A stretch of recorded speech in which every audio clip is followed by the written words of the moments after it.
जगन्नाथ पंडित म्हणतात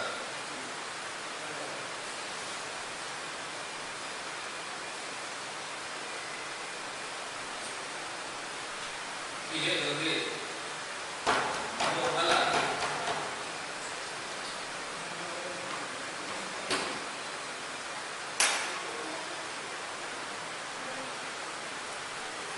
गंगेची तुलना जगन्नाथ पंडितांनी आपल्या सद्गुरूंची केली. आपले जे गुरु असतात, आपले जे पथदर्शक असतात, आपला मार्गदर्शन करणारे जे आपले गुरु आहेत. आणि मार्ग म्हणजे हा शब्द तुम्ही सतत ऐकाल, सतत माझ्याबरोबर तुम्हाला हा शब्द ऐकायला मिळेल, मोक्ष. हा सतत तुम्ही का ऐकाल? कारण तसा सतत तो माझ्या वाचनात येतो. आणि प्रत्येक ठिकाणी प्रत्येक गोष्टीचं पर्यवसान हे मोक्षाकडे झालं पाहिजे. अशा पद्धतीने प्रत्येक साहित्य, प्रत्येक स्तोत्र, प्रत्येक व्रतवैकल्य ही रचना केलेली आहे. तुम्हाला जे आपले संस्कार आहेत, 16 संस्कार, या सगळ्या संस्कारांचा सुद्धा अंतिम उद्दिष्ट हे मनुष्याला मोक्ष प्राप्ती करून देणं हेच आहे. तो विवाह असो, पूजा असो आणि अन्य काही संस्कार असो, हे सगळे मोक्षासाठीच आहे. मोक्षासाठी म्हणजे तिथे तुम्हाला ते संस्कार करताना कसं संगती दिसणार नाही, पण ते तुम्हाला त्या मार्गावर घेऊन जातील. तसं सद्गुरू जे असतात ते मोक्षाच्या मार्गावर तुम्हाला घेऊन जातात. ते तुम्हाला जी काही साधना देतात, जो काही मंत्र देतात आणि जो काही उपदेश देतात, जे काही निरीक्षण सांगतात. कारण लोक सांगतात ना, मी मंत्र घेत नाही, सांगतात ना लोक, मी आता कुठेही जीवत नाही, मी परात्न घेत नाही, मी मंत्र घेत नाही, मी काचेत पाणी, ते काचेत काही घेत नाही, ते स्टीलच्या पात्रात, पितळी पात्रात चहा घेत, चांदीच्या पात्रात. त्यांना विधिनिषेध त्यांच्या संप्रदायाने दिलेले असतात की हे विधिनिषेध तू इथून पुढे पालन कर, ह्या मंत्राचा जप कर आणि चित्तवृत्ती अशी ठेव. अशी म्हणजे कशी? कशी गुरुनी सांगितले तशी. हा त्याचा अभ्यास असतो. हा अभ्यास करून करून ते ते चित्त एक ताल, एक सुरामध्ये स्थिर होतं. सर्वत्र जे त्याचा जो विस्तार झालेला आहे, सर्व ठिकाणी, प्रत्येक ठिकाणी इन्व्हेस्टमेंट करून ठेवली चित्ताने. मुलामध्ये, पत्नीमध्ये. म्हणून आपल्या शास्त्राने सांगितलंय की कोणती नावं घेऊ नये. पतीने पत्नीला, पत्नीने पतीला नावाने हाक मारू नये.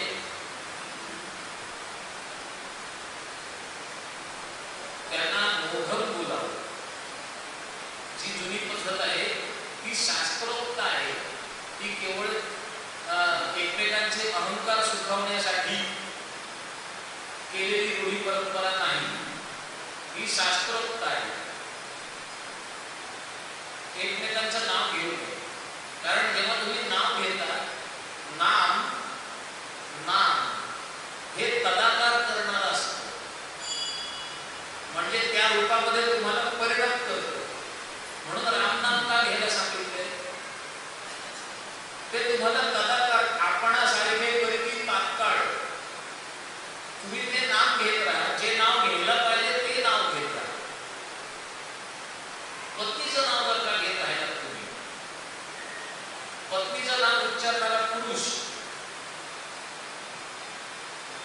हा स्वतःला परावलंबी करून घेतो. प्रयोग करून बघा.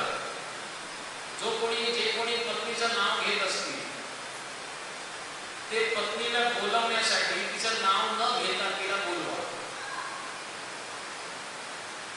तुमची अर्ध्याहून अधिक कामं तुम्हाला तिला सांगण्याची इच्छा होणार नाही. आत्मधून हे मानसशास्त्र त्या पूर्वजांनी जाणलं, म्हणून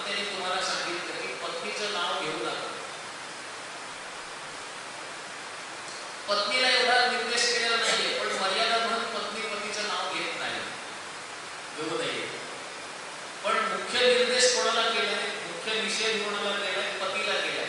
पत्नीचं नाव घेऊ नकोस. दुसरं काय सांगितलं? मोठ्या मुलाचं नाव घेऊ नकोस. म्हणून पूर्वीच्या काळी आपल्याकडे जर का 3-4 मुलं असतील तर त्यातला सगळ्यात मोठा जो मुलगा असतो त्याला घरातले सगळे दादा म्हणायचे. मग त्याच्यानंतरचा तात्या, त्याच्यानंतरचा नाना,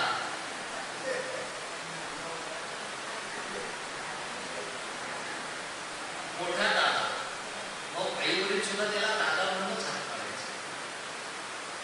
पण त्यामागे कारण सांगितलं जायचं की बाकी भावंडांना देखील त्याला दादा म्हणण्याची सवय लागावी म्हणून आम्ही पण त्याला दादा म्हणतो. पण हे मुख्य कारण नाहीये. मुख्य कारण हे आहे की मोठ्या मुलाचं नाव घेऊ नये. तिसरं नाव सांगितलंय, आपल्या गुरूंचं नाव घेऊ नये. आणि चुकून मोठे तुम्ही काळे वगैरे बघत असाल, त्यानंतर आपल्या गुरूंचं नाव घ्यायची वेळ आली ते कानाला हात लावतात, म्हणजे अपराध घडला, क्षमा मागतो. गुरूंचं नाव घेऊ नये. गुरूंचं नाव घेऊ नये. आणि जो कंजूस माणूस असतो त्याचं नाव घेऊ नये. अशी त्यांनी मालिका सांगितलेली आहे. पुरस्कार हे जे विधी निषेध आहेत ते हे आहे: आत्मनाम, गुरोर्नाम, नामातिकृपणस्य च, श्रेयस्कामो. शब्द काय? श्रेयस्कामो. मी का सतत मोक्ष म्हणतो? कारण प्रत्येक ठिकाणी श्रेय, श्रेय म्हणजे काय? मोक्ष. श्रेयस जे मोक्षाकडे घेऊन जातं ते श्रेयस. हे तुझ्यासाठी श्रेयस्कर आहे.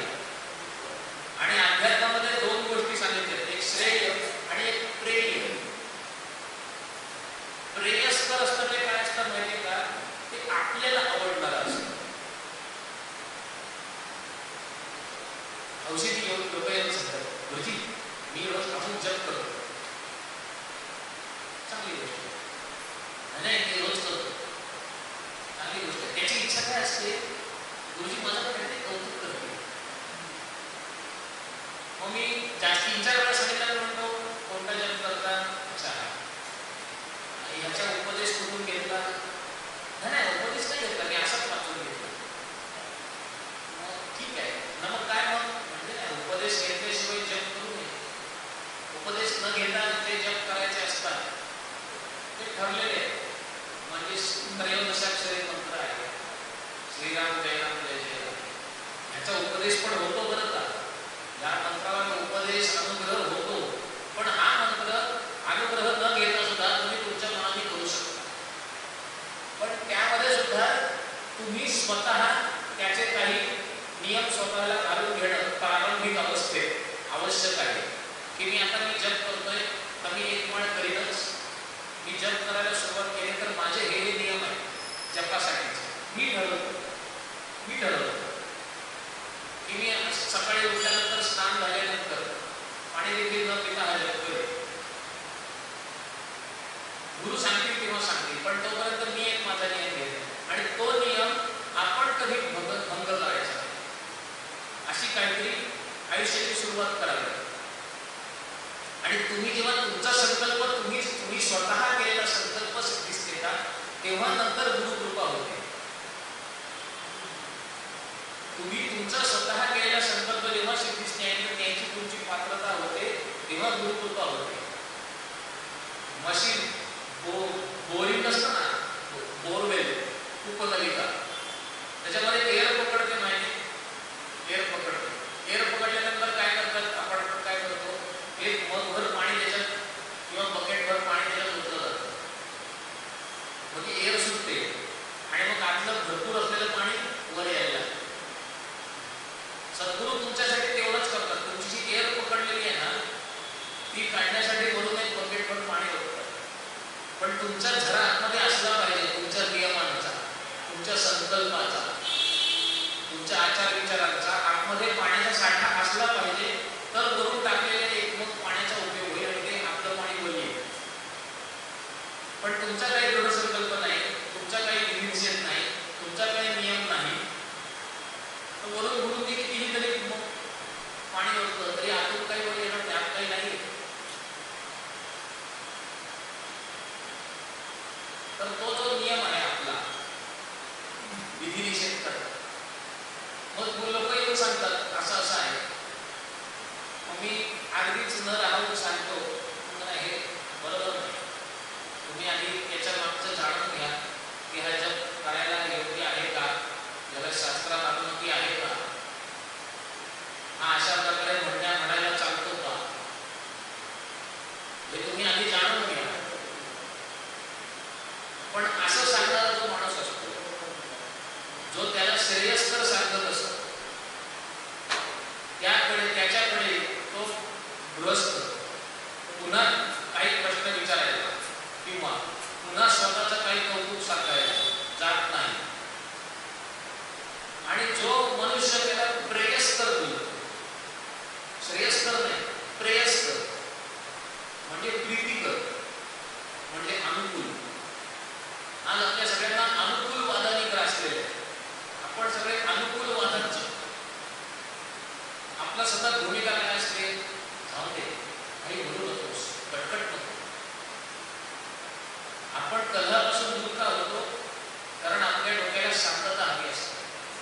आणि त्या शांततेची किंमत आपण चुकीच्या गोष्टी घडून देतो, घडून देऊन चुकवतो. आपल्या मनाच्या शांततेची किंमत आपण चुकीच्या गोष्टी घडून देऊन चुकवतो. तर श्रेयस्कर काय आहे? श्रेयस्कर जे मोक्षाकडे घेऊन जातं तुम्हाला, जे दरवेळेस तुम्हाला तुमच्या चित्ताला, तुमच्या मनधारणेला अनुकूल असेलच असं नाही, तुमचा हिरमोड करणारा असेल. हिरमोड मी एवढ्या हौशीने सांगायला गेलो, मग माझ्या बाबतीत बऱ्याचदा असं घडतं. कोणी काय सांगायला आलं हे ठीक नाही, तर घरी पत्नी वगैरे होते, काय होतं एवढ्या तुला हौशीने सांगायला आलं असं तुम्ही बोललात नाही लागेल. त्यांनी 10 वेळा विचारलं मला, गुरुजी बरोबर आहे ना? मी कसं सांगेन बरोबर आहे? नंतर त्याने विचारलंय की हे बरोबर आहे का, तर मला जे योग्य आहे ते सांगायला पाहिजे. आणि जो म्हणतो वा वा छान मस्त हे करतोय, ते छान करतोय असं जो म्हणतो, त्याच्याकडे तर माणूस परत जातो, त्याला परत काहीतरी सांगतो. पण त्याने त्याचं कल्याण होणार आहे का? नाही. तुम्हाला लोकांकडे कौतुक प्राप्त करून तुमचा त्या क्षणी तुमचा अहंकार सुखावेल, पण कल्याण होणार आहे का? कल्याण नाही होणार आहे. मग कल्याणकारी काय आहे? ते श्रेयस्कर आहे. मग श्लोक काय सांगतो तुम्हाला? श्रेयस्कामो न गृह्णीय. जो श्रेयस्काम आहे, ज्याला श्रेयाची इच्छा आहे, त्याने काय घेऊ नये, कोणाची नावं घेऊ नये. आत्मनाम सर्वात पहिले ते सांगितलंय, आत्मनाम. नमस्कार, मी सागर दामके. ही आपली संस्कृती नाही. आपली संस्कृती काय आहे? असे मान दोन काय बघत मान खाली गुरुसमोर आपल्या सागर शर्मा भो गुरुत्वा अभिवादयामी. मी सागर नावाचा तुमचा शिष्य तुम्हाला अभिवादन करतो. असं म्हणून अभिवादन करताना आपलं नाव घ्यावं. मनुष्य आहे, अभिवादन करताना नाव का घ्यावं? कारण ज्याला अभिवादन करतो तो आपल्याकडे बघत असेल कसं. नमस्कार कोणाला करावा? झोपलेल्याला नमस्कार करू नये. कारण नमस्कार काय करता? काय करता? का करता? काय करतोय? नमस्कार का करतोय? आशीर्वाद प्राप्त करण्याचा. मग निकृष्ट माणूस आशीर्वाद देऊ शकतो का? नाही. भोजन करणारा माणूस आशीर्वाद देऊ शकतो का? नाही. त्याचा एका गोष्ट आहे. त्यानंतर सांगितलंय दर्भ. ज्याच्या हातात दर्भ आहे त्याला नमस्कार करतोय. कारण दर्भ हे शस्त्र आहे. यथा वज्रम सुरेंद्रस्य तथा विप्र करे तुषार. जसं सुरेंद्राचं वज्र तसं इंद्राचं वज्र. यथा चक्रायुधम विष्णू हो, तसं विष्णूंचं चक्रायुध आहे. यथा शूलम भरस्यच, जसं महादेवांचा त्रिशूळ आहे. तथा विप्र करे तुषार, तसे ब्राह्मणाच्या हातात दर्भ आहे. एवढे प्रभावी आहेत ते हातात असताना तो आशीर्वाद नाही, तो भारी म्हणजे तो मारणार नाही, पण हातात शस्त्र आहे त्याच्या, तो आशीर्वाद नाही देऊ शकतात. त्याला आशीर्वाद नमस्कार करताना हात नुसतं उभं राहतो,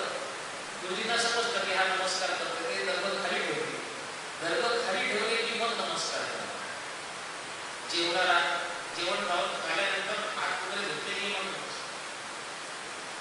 म्हणून दक्षिणा ठेवताना नमस्कार नाही करायचा. भोजन दक्षिणा ठेवताना प्राणावती चित्रावती घालण्याच्या आधी नमस्कार करून घ्यायचा आणि भोजन सुरू झाल्यानंतर दक्षिणा ठेवायची, तेव्हा नमस्कार नाही करायचा.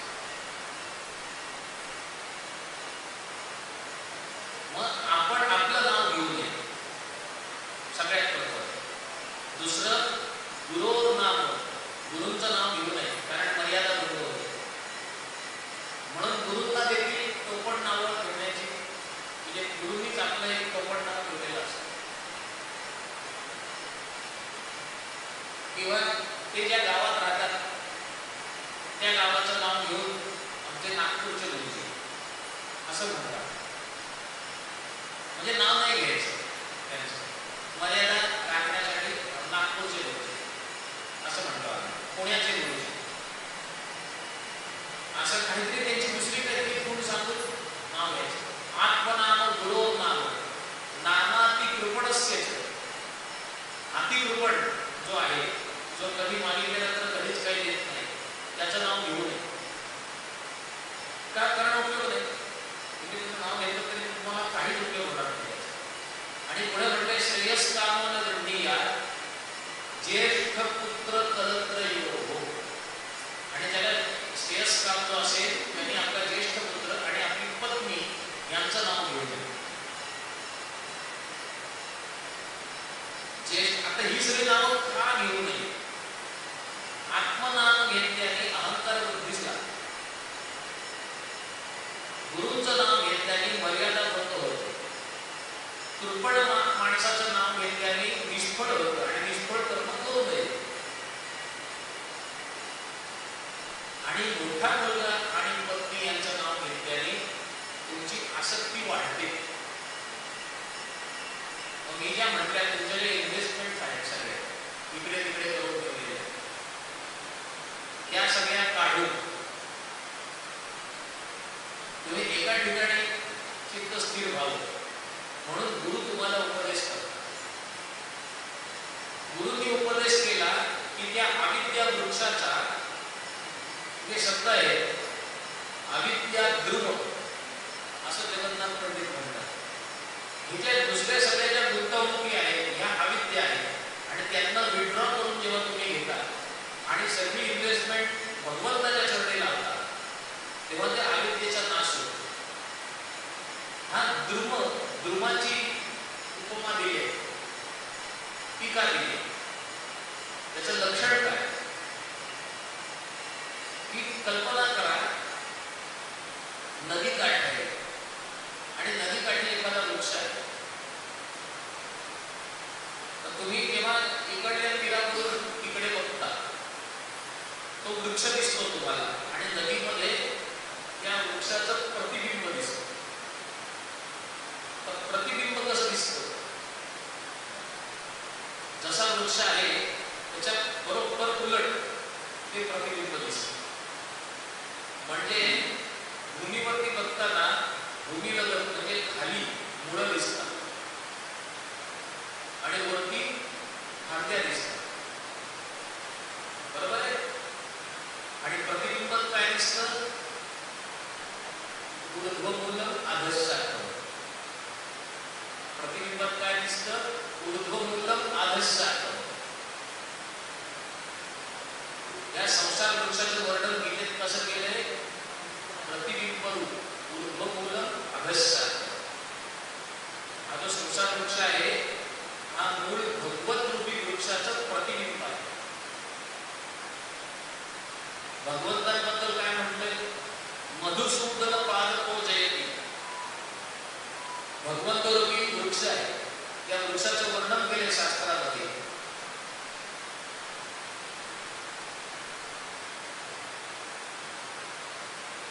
मोक्ष फल क्रतुकुसुम मधुसूदन पादको जयती.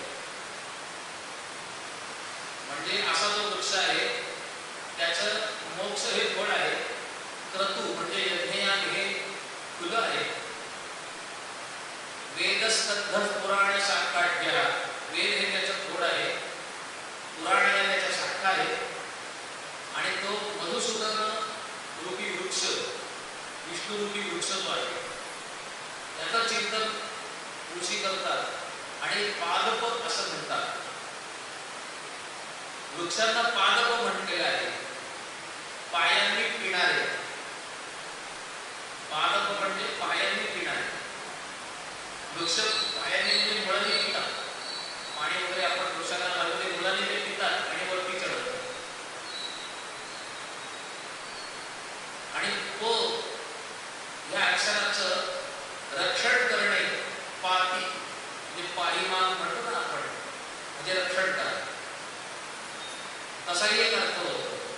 मग विष्णूच्या बाबतीत म्हणताना म्हणतात पादप म्हणजे जो पायांनी रक्षण करतो तो पादप. पायांनी रक्षण करतो म्हणजे काय, जो त्यांच्या चरणकमलाचा आश्रय घेतो त्याचं भगवंत रक्षण करतो.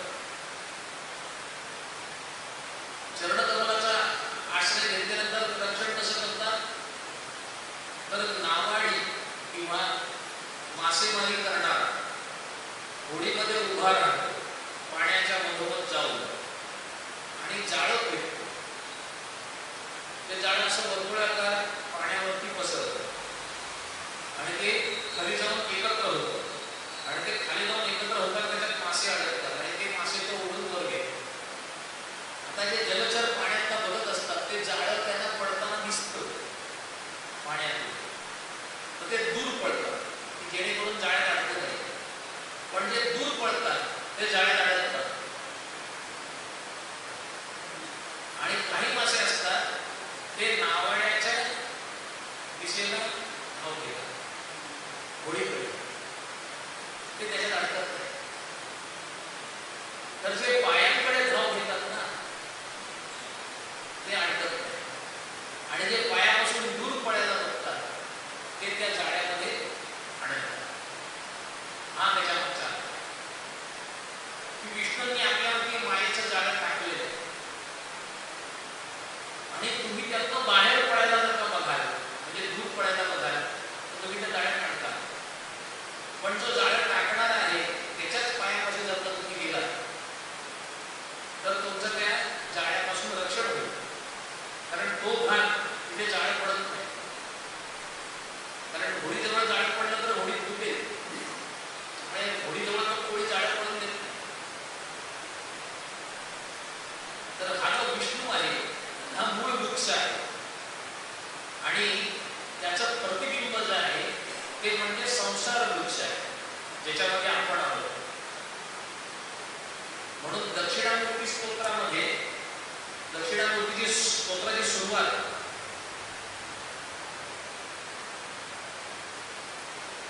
विश्वम दर्पण दृश्यमान नगरी तुल्य निजांतर्गत अशी केलेली आहे. हे विश्व जे आहे हे दर्पण दृश्यमान नगरी तुल्य आहे. दर्पणामध्ये दृश्यमान होणाऱ्या नगरीप्रमाणे आहे. म्हणजे मूळ नगर वेगळे, ते भगवत धाम आहे. ते जे गाव आहे ज्याच्याबद्दल तुकाराम महाराज म्हणतात, जाऊ देवाची या गाव, म्हणजे मला ह्या गावात नाही राहायचं, मला त्या गावात जायचं, ज्या गावाचं हे प्रतिबिंब आहे, मला त्या गावात जायचं, घेऊन तेथेची दिशा. हा जो अविद्या वृक्ष आहे ह्याचं छेदन करणारी कुऱ्हाड सद्गुरूंकडे असते आणि त्याबद्दल प्रत्यक्ष वृक्षाला तुम्ही छेदन करू शकता, पण प्रतिबिंबाचं छेदन कसं करा? सोपं आहे. प्रतिबिंबाकडे बघणं बंद करा, केवळ वरती असलेल्या वृक्षाकडे बघा, म्हणजे तो वृक्ष जे तुम्ही बघत नाही ते नाही. त्याला काय म्हणतात, तिकडनं आपली दृष्टी काढून घेणं आणि मूळ वृक्षाकडे लावणं. ह्याला काय म्हटलंय भगवद्गीतेमध्ये, असंग. असंग शस्त्रेण दृढेन छित्त्वा. असंग शस्त्रेण दृढेन छित्त्वा असं त्याच अध्यायामध्ये पुढे वर्णन आलेलं आहे. हा जो असंग शस्त्र जे आहे ते आपल्याला सद्गुरू देतात आणि त्या सद्गुरू असंग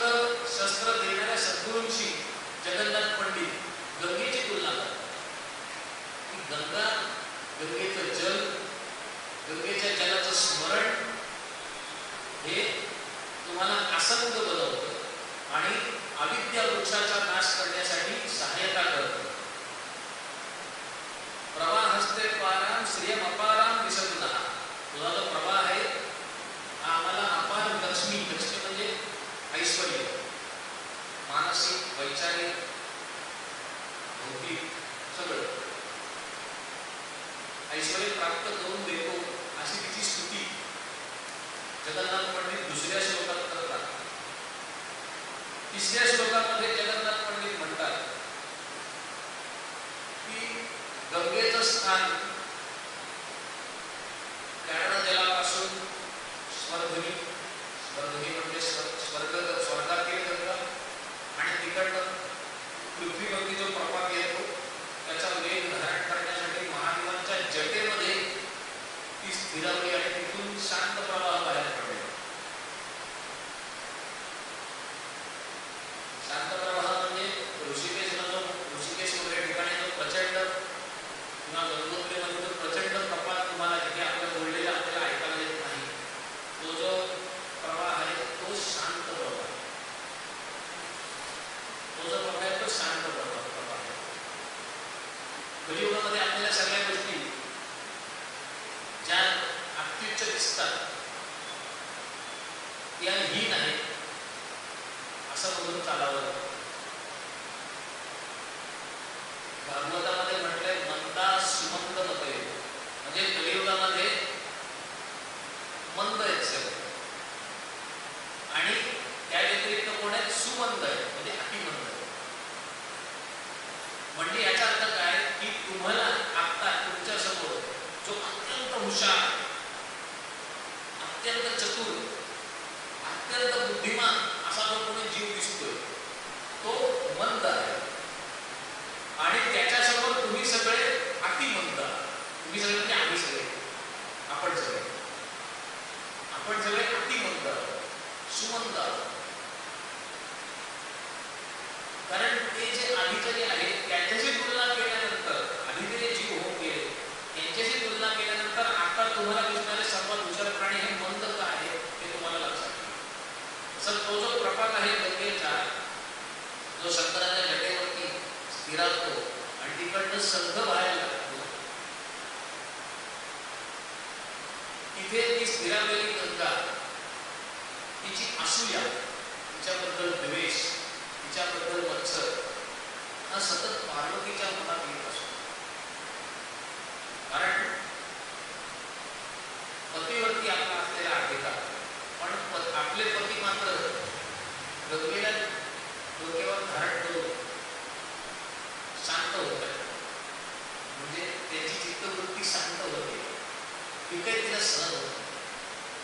असं कसं? माझ्या पतीच्या मनाला शांत करणारी मीच असली पाहिजे, ती दुसरी स्त्री कसं काय मला शांत करते? असं म्हणून हा अलंकार आहे, जगन्नाथ पंडितांनी वापरलेला काव्यालंकार आहे की ती पार्वती गंगेकडे बघून क्रोधित होती आणि आपल्याकडे पार्वती बघून क्रोधित होती हे बघून गंगेमध्ये मोठे मोठे तरंग उसळतात आणि भयग्रस्त झालेले तरंग सुद्धा आम्हाला पावन करतात. ते जे तुषार उडतात त्या तुषाराने सुद्धा आम्ही पवित्र होतो असं कवी म्हणतात.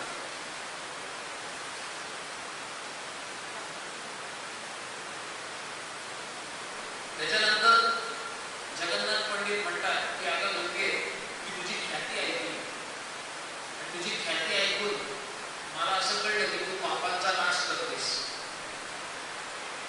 तुझ्या दर्शनाने, स्पर्शाने, प्राशनाने, स्मरणाने, नामकीर्तनाने आमच्या पापांचा नाश होतो, आम्हाला उत्तम गती प्राप्त होते.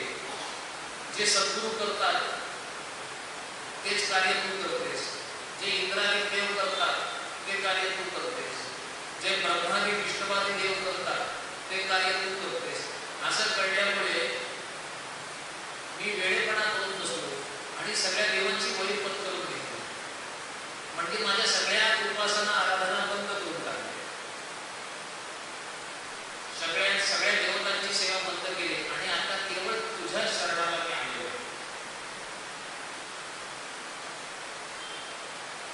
की आता सगळं सोडून दिलं, आता एकच.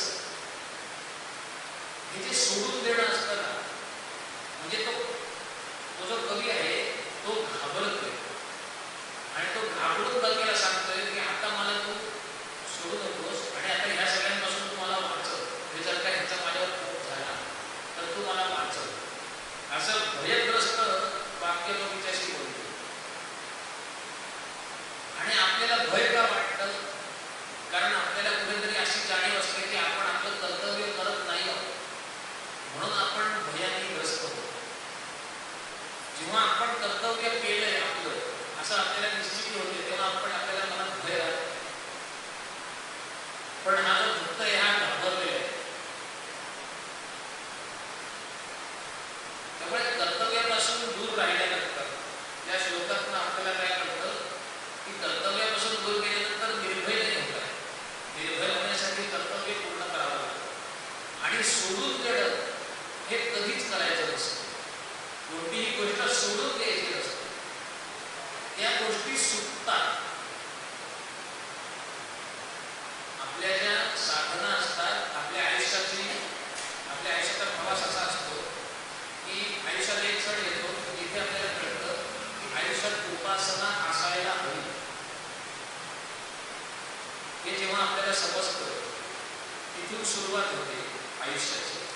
आणि त्यानंतर असा एक क्षण येतो की आपली उपासना एका स्तरावर पोहोचते. म्हणजे ज्या क्षणी तुम्हाला कळलं की आपल्या आयुष्यात उपासना असायला हवी, त्या क्षणी तुम्ही सकाळी उठल्यानंतर उपासनेसाठी 10 मिनिटं देत असाल तर ते हळूहळू त्याच्यात स्वतःहून वाढ होत जाते आणि तुमची उपासना साधारण अर्धा तास, पाऊण तास ते 1 तासापर्यंत जाऊन पोहोचते. तिथे पोहोचल्यानंतर ती स्थिती कन्सिस्टंट बराच काळ तशीच राहते. आणि मग एक काळ येतो की स्वतःहून काही गोष्टी कमी व्हायला लागतात आणि पुन्हा तुम्ही त्या 10 मिनिटावर येतात जिथून तुम्ही सुरुवात केली. पण आता तुमची अशी स्थिती झालेली आहे की जे तुम्हाला 1 तासभर खर्च करून साध्य व्हायचं ते आता 10 मिनिटात साध्य होतं. पण ते यावं लागतं. ती स्थिती यावी लागते आणि त्याच्यामध्ये वाढलेली उपासना सुटावी लागते. सोडून चालत नाही. तुम्ही संकल्पपूर्वक ती गोष्ट सोडू शकत नाही की मी आता हा जप करायला सुरुवात केली. त्याच्यासाठी तो जो त्याग आहे हा पण एक त्याग आहे. घेतलेली उपासना सोडून द्यायची हा देखील एक त्यागच आहे. आणि त्यागाचं विवरण निकट केलेलं आहे.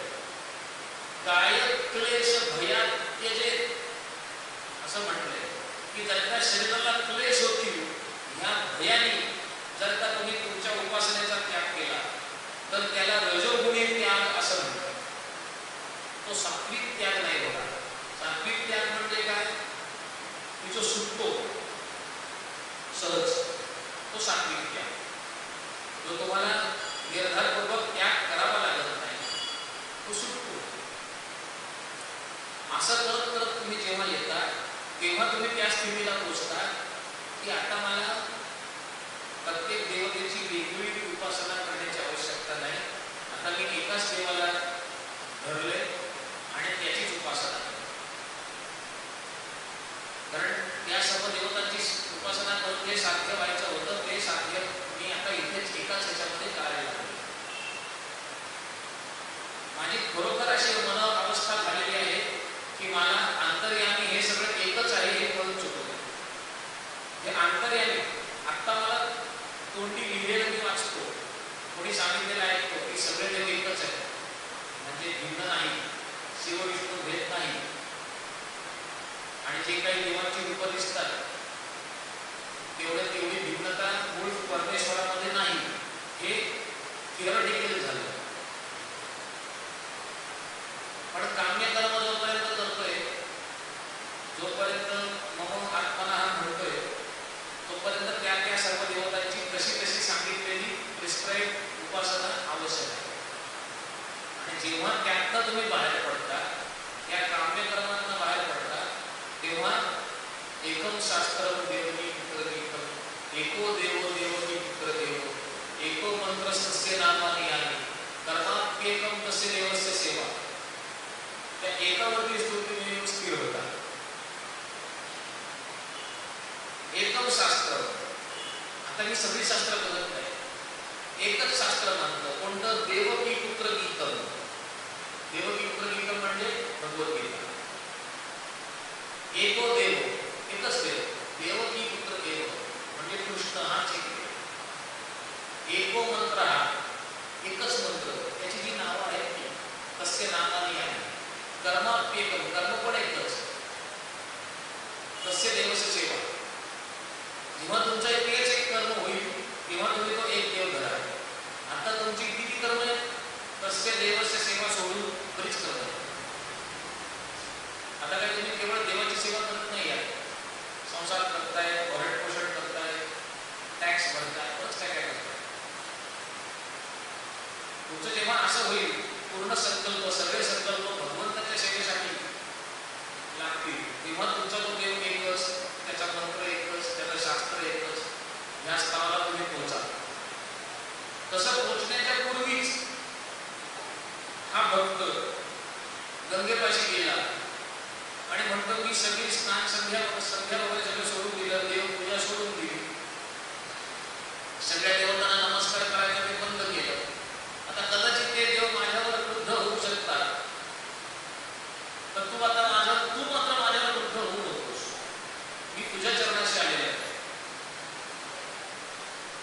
पण ह्या अलंकारामध्ये तुम्हाला शिकवण ही आहे, कारण काही उदाहरणांमध्ये काय करायचं हे कळतं, काही उदाहरणांमध्ये काय करायचं नाही हे कळतं. पुढल्या श्लोकात ते म्हणतात, तुझी कृपा ही ज्योत्स्नेप्रमाणे. गंगेला कवी काय म्हणतात? तुझी कृपा ही ज्योत्स्नेप्रमाणे. ज्योत्स्ना म्हणजे चंद्राचा प्रकाश. म्हणजे आम्हाला प्रकाश तर मिळतोय. रौद्राये नमो नित्याये गौरे भात्रे नमो नमः ज्योत्स्नाये चेंदूरूपिणे सुखाये सदनं नमः. गंगा ही देवी आहे आणि त्या देवीची महादेवीची तुलना करून महादेवीला जसं मार्कंडेय ऋषी म्हणतात, तुझी कृपा ही ज्योत्स्नेप्रमाणे आहे. सूर्याचा प्रकाश नाही, सूर्याच्या प्रकाशामध्ये आम्हाला दिसतं पण अंगाची लाही सुद्धा होते. पण तुझा चंद्राचा प्रकाश आहे. चंद्राच्या प्रकाशात आम्हाला मार्ग सुद्धा दिसतो आणि शरीराला सुद्धा शीतल वाटते.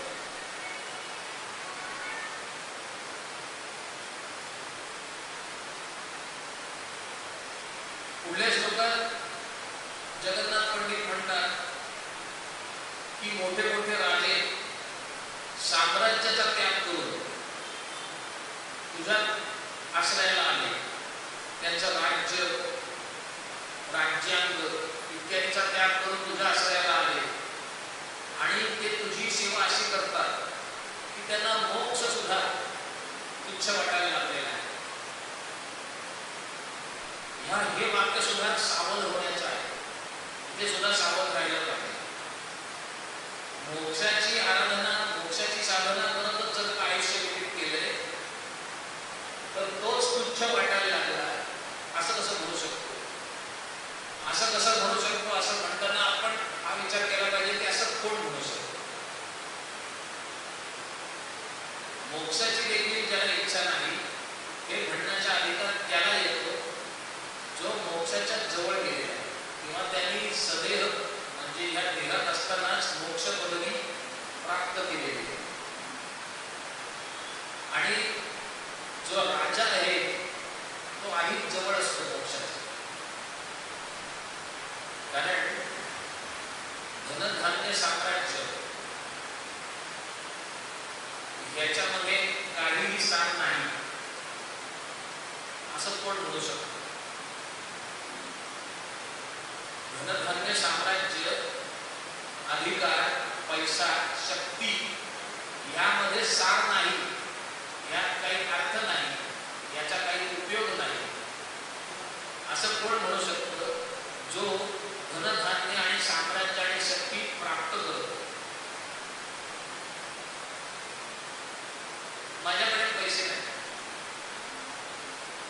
माझ्याकडे शक्ती नाही, मला जर का कोणी मारायला आलं तर मी त्याला प्रतिकार करू शकतो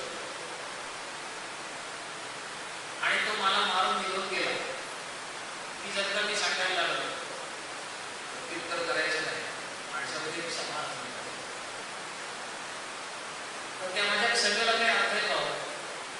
जर का माझ्याकडे शक्ती नाही त्याला उलटून 2 हात लावण्याची, मी घाबरून गप्प बसलो आणि तो निघून गेल्यानंतर मी म्हणतो की मी का नाही प्रत्युत्तर केलं, कारण माझं क्षमा आहे, मी त्याला क्षमा केली. अरे क्षमा करण्यासाठी तू शक्तिमान असणं आवश्यक आहे. तू जर का शक्तिमान असशील तर तो तुझ्यावरती आघात करायला येईल, पण तुझी शक्ती बघून तो तुझ्यावर आघात करू शकणार नाही आणि तुझ्यात ती शक्ती पण आहे आणि तुझ्यात तो अधिकार पण आहे की तू त्याला मारू शकतोस.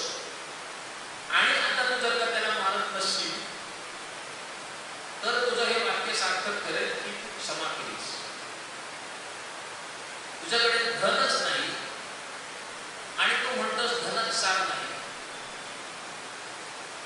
तुला कसं कळलं की श्रीमंतीमध्ये काय अर्थ नाही? आधी श्रीमंत हो, आधी शक्तिमान हो आणि मग तुला कळेल की त्याच्यामध्ये काही सार नाही. आणि तेव्हा जे कळेल ते खरं कळणं असेल. आता जे बोलतोयस तू की पोपटपंची तू ऐकलेलं वाचलेलं आम्हाला सांगतोस, असं नाही. तू आधी शक्तिमान हो, तू आधी साम्राज्यशाली हो आणि मग तू सांग की ह्याच्यामध्ये खरं सार नाही. आणि म्हणून पूर्वी राजर्षी असायचं. प्रत्येक राजा एका विशिष्ट प्रसंगी वानप्रस्थ स्वीकारायचा. तुम्ही इतिहासात उदाहरणं बघितली तर ध्रुवाचे वडील उत्तानपाद त्यांनी वानप्रस्थ स्वीकारलं. भरत राजा होता, भरत. 3 भरत होऊन गेले, 3. एक भरत सगळ्यात पहिला ज्याच्यामुळे हे भरतवर्ष झालं. तो जो भरत राजा होता त्याचे वंशामध्ये प्रिय म्हणजे अग्नी, घृत आणि निमी वगैरे हे सगळे उत्पन्न झाले. पुढे त्या भरताच्या वंशामध्ये ऋषभदेव, त्याच्यानंतर नवयोगेंद्र हे सगळे त्याच्या वंशामध्ये उत्पन्न झाले. तो भरत, त्याच्यामुळे आपल्या या भूभागाला भरतवर्ष असं नाव पडलं. त्यानंतर झाला रामाचा भाऊ भरत, तो माहिती सगळ्यांना. त्यानंतर झाला दुष्यंत पुत्र भरत. दुष्यंत आणि शकुंतलेचा मुलगा भरत, ज्याच्यामुळे आपल्या या भूभागाला भारतखंड असं नाव. भरतवर्ष आणि भारतखंड अशी 2 वेगवेगळी नावं. त्यामुळे संकल्पात या दोन्ही गोष्टींचा भरतवर्षे, भरतखंडे असं म्हणतात. तर पहिलं जे वर्ष आहे, पहिला जो शब्द आहे तो आधी होऊन गेलेल्या भरताला उद्देशून आहे. दुसरा जो भरतखंड आहे तो आता द्वापार युगात उत्पन्न झालेल्या भरताला उद्देशून आहे. तो पहिला भरत होता, तो देखील वानप्रस्थ स्वीकारून वनात गेला आणि त्याने तपश्चर्या केली. सगळे राजर्षी होते, ययाती. प्रत्येकाबद्दल उल्लेख आहे की त्यांनी राज्य म्हणजे राज्यकारभार केला, भोग भोगला आणि नंतर त्या भोगाचा त्याग करून ते वनात निघून गेले. त्या त्यागाला अर्थ आहे, कारण त्यांनी भोग भोगून हे लक्षात घेतलं की भोगात काही सार नाही, ऐश्वर्यात काही सार नाही, असं म्हणून ते तिथे गेले. तर कवी त्या राजांबद्दल बोलतोय की ते सगळे राजे साम्राज्य त्यागून तुझ्या काठाशी येतात. आता ते मोक्षाच्या इतके जवळ गेले की ते सगळं साम्राज्य भोगून आणि त्याचा आस्वाद घेऊन आणि ते निस्सार आहे हे समजून मग ते तिथे आले. आणि म्हणून ते म्हणतात की मला मोक्षाची इच्छा आहे. हे आपल्यासाठी नाही, कारण त्यांनी जो त्यांचा प्रवास सुरू केला तो मोक्षासाठी सुरू केला.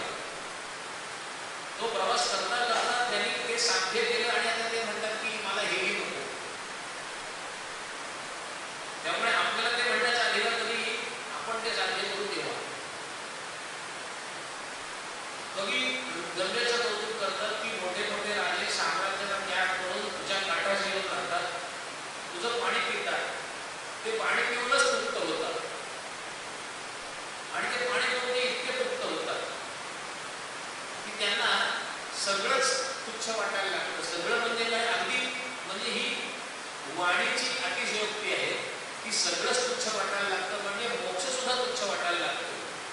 हे भावनेच्या भरात बोलून गेल्यासारखं आहे. त्या गंगेच्या पाण्याची महती पटवण्यासाठी तो अलंकार आहे. त्या ह्याच्यात तो कवी म्हणतो की अगदी अगं काय तुझ्यापुढे मोक्ष सुद्धा मला तुच्छ वाटतो.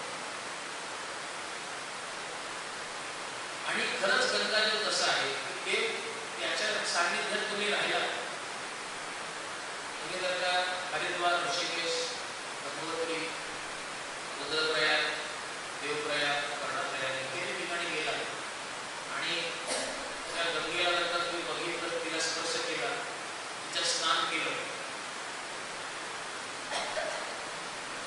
तर इतकी पापं जळतील तुमची, इतकी पापं जळतील की तुम्हाला तिथून हलायची इच्छा होणार, घरी परत यायची इच्छा होणार.